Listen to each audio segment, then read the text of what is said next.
Focus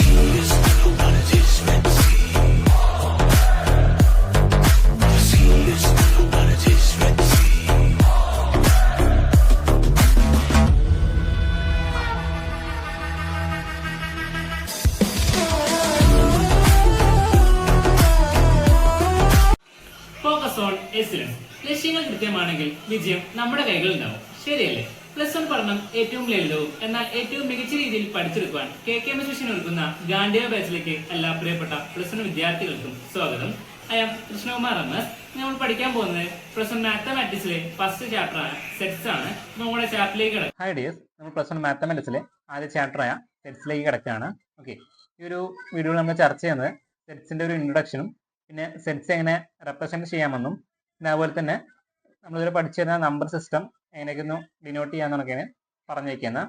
okay, നമ്മൾ sets എന്ന word നമ്മൾ കേട്ട് വരുന്നത് തന്നെയാണ് അവർ സെറ്റാണ് എന്ന് പറഞ്ഞ പോലെ തന്നെ ഇവിടെ കുറച്ച് എക്സാമ്പിൾ കൊടുത്തിട്ടുണ്ട്. നമ്മുടെ വീട്ടിൽ ഉപയോഗിക്കുന്ന ഷർട്ടായാലും നമ്മൾ വളകളായാലും ഷൂ ആയാലും പിന്നെ നമ്മൾ പ്ലസ് 1ലേക്ക് വരുന്ന സബ്ജക്റ്റ് അതുകൊണ്ടൊരു സെറ്റായിട്ട് നമുക്ക് കാണാം. ഫ്രൂട്ട്സ്, പെന്ന്, ഫ്ലവർ, നമ്മൾ കണ്ടുവരുന്ന വാഹനങ്ങളിലും കളറിലും ഓക്കെ സ്പോർട്സ് ഐറ്റംസിലൊക്കെ സെറ്റ്സ് ഉണ്ട്. ഓക്കെ, നമുക്ക് സെറ്റ്സ് ജസ്റ്റ് ഒന്ന് ഡീറ്റെയിൽ ആയിട്ട് നോക്കാം. ഇപ്പോൾ ഒരു വീക്കിലെ ഡേയ്സ് നോക്കുകയാണെങ്കിൽ അതിന് സെറ്റ്സ് ആയിട്ട് നമുക്ക് പരിഗണിക്കാം. ഓക്കെ, സെറ്റ്സിന്റെ ക്യാപിറ്റൽ ലെറ്ററിലാണ് നമ്മൾ ഡിനോട്ട് ചെയ്യുന്നത്. അത് കേളി ബ്രേസിനുള്ള ഫോമായിട്ട് നമുക്ക് റെപ്രസെന്റ് ചെയ്യാൻ കഴിയും. ഓക്കെ, ഇതിലേക്ക് നമുക്ക് സെറ്റ് ബിൽഡർ ഫോം നോക്കുമ്പോൾ ഒന്നിനും ക്ലിയർ ആയിട്ട് മനസ്സിലാവും.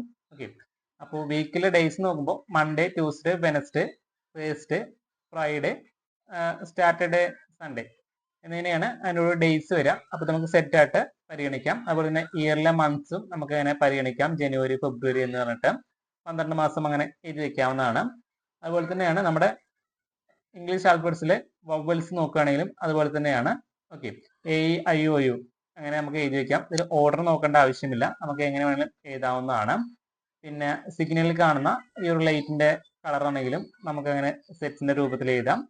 ഞാൻ ആദ്യം പറഞ്ഞു വെച്ച പോലെ തന്നെ പ്ലസ് 1 സയൻസിലെ subject mathematics, physics, chemistry, biology, English എന്നിങ്ങനെ രീതിയിൽ നമുക്ക് സെറ്റായിട്ട് പരിഗണിക്കാം. അടുത്ത നമുക്ക് നമ്മുടെ ടെസ്റ്റായ NCERT വരുന്ന കുറച്ച് കളക്ഷൻസ് നോക്കാം. ഓക്കെ, നമ്മുടെ സെറ്റ് എന്ന് പറയുന്നത് set is A well defined collection of distant object ആണ്. ആദ്യം സൂചിച്ചിരുന്നു. ഇവിടെ കളക്ഷനായിട്ട് എടുക്കുന്നത് odd natural numbers less than 10 ആണ്. അതായത് 10ന് താഴെയുള്ള ഓഡ് നമ്പേഴ്സ് ആണ് ചോദിക്കുന്നത്. അപ്പോൾ സെറ്റ്സിൽ വരുമ്പോൾ ഇത് 1, 3, 5, 7, 9 വരും. അപ്പോൾ സെക്കൻഡ് ആയിട്ട് എടുക്കുന്നത് നമ്മൾ പ്രൈം നമ്പേഴ്സ് ആണ്. 100ന് താഴെയുള്ള പ്രൈം നമ്പേഴ്സ് അത് 2, 3 അങ്ങനെ തുടങ്ങി 97 വരെയാണ് പോകുന്നത്. നമ്മൾ വവൽസിന്റെ കളക്ഷൻ പറഞ്ഞിരുന്നു, വീക്കും പറഞ്ഞു. പിന്നെ റിവർ ഓഫ് ഇന്ത്യ അതൊന്നും നോക്കേണ്ട, ഗംഗ, യമുന അങ്ങനെ പോകുന്ന റിവേഴ്സ് ഇതൊക്കെ വെൽ ഡിഫൈൻഡ് ആണ്. അപ്പോൾ ആര് പറഞ്ഞാലും അതിൽ തന്നെയാണ് വരിക. ഓക്കെ, പിന്നെ നമ്മൾ അടുത്ത് സെറ്റ്സ് അല്ലാത്ത കുറച്ച് കളക്ഷൻസ് നോക്കാം. Collection of most dangerous animal എന്ന് പറയുമ്പോൾ ഞാൻ ചിലപ്പോൾ കരടി പറയുകയാണെങ്കിൽ നിങ്ങൾ ഒന്നല്ലെങ്കിൽ ഒരു സിംഹം അങ്ങനെയൊക്കെ പറയുന്നുണ്ടാവും. അപ്പോൾ ഓരോ വിദ്യാർത്ഥികളോട് ചോദിക്കുമ്പോഴും ഓരോ ആൻസേഴ്സ് ആണ് വരിക. അത് വെൽ ഡിഫൈൻഡ് അല്ല, അത് നമുക്ക് അതിനെ സെറ്റ്സ് ആയിട്ട് പരിഗണിക്കാനും കഴിയില്ല. ഓക്കെ, പിന്നെ നന്നായിട്ട് പഠിക്കുന്ന ഒരു വിദ്യാർത്ഥി നിങ്ങൾ ക്ലാസ്സിൽ ചോദിക്കുകയാണെങ്കിൽ ഓരോരുത്തർക്കും ഓരോ അഭിപ്രായമായിരിക്കാം. ഓക്കെ, അത് വ്യത്യാസമായിരിക്കും. അതുകൊണ്ടാണ് അത് സെറ്റ്സ് ആവാതിരിക്കുന്നത്. പിന്നെ ഗുഡ് മൂവി, അതായത് നിങ്ങൾ കണ്ട ഗുഡ് മൂവി പറയാന്ന് പറഞ്ഞാൽ ഓരോ വിദ്യാർത്ഥികളും ഓരോ അഭിപ്രായം പറയാം. അതും വെൽ ഡിഫൈൻഡ് അല്ല, അത് നമുക്ക് സെറ്റ്സ് ആയിട്ട് പരിഗണിക്കാൻ കഴിയില്ല. ഓക്കെ, പിന്നെ ബ്യൂട്ടിഫുൾ പെൻസിൽ ചോദിക്കുമ്പോൾ ഓരോ വിദ്യാർത്ഥികൾക്കും ഓരോ ടേസ്റ്റ് ആയിരിക്കാം. അപ്പോൾ അത് നമുക്ക് സെറ്റ്സ് ആയിട്ട് പരിഗണിക്കാൻ കഴിയില്ല. ഓക്കെ, ഇങ്ങനെയൊക്കെയാണ് എൻ്റെ ഒരു സെറ്റ്സും സെറ്റ്സ് അല്ലാത്തൊരു കളക്ഷൻസും വരുന്നത് നോക്കിയിരിക്കാം. ഓക്കെ, നമുക്ക് ഇനി കറക്റ്റ് നമ്മുടെ സെറ്റിന്റെ ഡെഫിനേഷൻ പറഞ്ഞിട്ട് അതിലേക്ക് കിടക്കാം. സെറ്റ്സ് നമ്മൾ പറഞ്ഞ് വെച്ച പോലെ തന്നെ sets well defined collection of distant object ആണ്. നമുക്ക് റിപ്പീറ്റ് ചെയ്തേണ്ട ആവശ്യം വരുന്നില്ല. അത് വെൽ ഡിഫൈൻഡ് വരുമ്പോൾ ഒരു വിദ്യാർത്ഥി ആര് പറഞ്ഞാലും അത് ഒരൊറ്റ ഉത്തരമാണ് വരിക. ഓക്കെ, നമ്മുടെ ഒരു എലമെന്റ് സെറ്റിൽ ഉണ്ടെന്ന് പറയാം. നമ്മൾ യൂസ് ചെയ്യുന്ന ഒരു ഗ്രീക്ക് വേർഡ് ആണ് ബിലോങ്സ് ടു എന്ന്. ഓക്കെ, ആ ഒരു എലമെന്റ് ഇല്ലെങ്കിൽ ഡസ് നോട്ട് ബിലോങ്സ് ടു എന്ന് പറയും. ഓക്കെ, അപ്പൊ സ്മോൾ ലെറ്റർ ഒരു ക്യാപിറ്റൽ എയിൽ ഉണ്ടെങ്കിൽ എ ബിലോങ്സ് ടു ക്യാപിറ്റൽ എന്ന് പറയും. ഇല്ലെങ്കിൽ small letter does not belongs to capital എന്ന് പറയും. ഓക്കെ, നമ്മുടെ ഈ ഒരു വ്യക്തിയാണ് നമ്മൾ ജോർജ് കാൻഡർ. ഇയാളാണ് നമ്മുടെ സെറ്റ് തിയറിയുടെ ഫാദർ എന്നറിയപ്പെടുന്നത്. ഓക്കെ, നമുക്ക് ഇനി സെറ്റിനെ നമ്മൾ പറഞ്ഞ വെച്ച പോലെ തന്നെ ക്യാപിറ്റൽ ലെറ്റേഴ്സിലാണ് യൂസ് ചെയ്യുക. പിന്നെ സെറ്റിനെ നമുക്ക് വേറെ 2 പേരിലും വിളിക്കാറുണ്ട്. എലമെന്റ്സ് അല്ലെങ്കിൽ മെമ്പേഴ്സ് എന്നൊക്കെ സെറ്റിനെ വിളിക്കാം. ഓക്കെ, പിന്നെ സെറ്റിൽ അകത്ത് ഇതിന് നമ്പേഴ്സ് എപ്പോഴും, അത് കേളി ബേസിന് അകത്തുള്ള നമ്പേഴ്സ് എപ്പോഴും സ്മോൾ ലെറ്റേഴ്സ് ആയിരിക്കണം. അത് നിങ്ങൾ മറന്നു പോകരുത്, എഴുതി വരുമ്പോൾ മറന്നു പോകരുത്. ഓക്കെ. പിന്നെ അടുത്ത് പറയാനുള്ളത് നമ്മൾ റെപ്രസെന്റേഷൻ ആണ്. റെപ്രസെന്റേഷൻ 3 ടൈപ്പ് ഉണ്ട്. ഒന്ന് റോസ്റ്റർ ഫോം, രണ്ടാമത് സെറ്റ് ബിൽഡർ ഫോം, മൂന്നാമത് നമ്മുടെ വെൻ ഡയഗ്രമാണ്.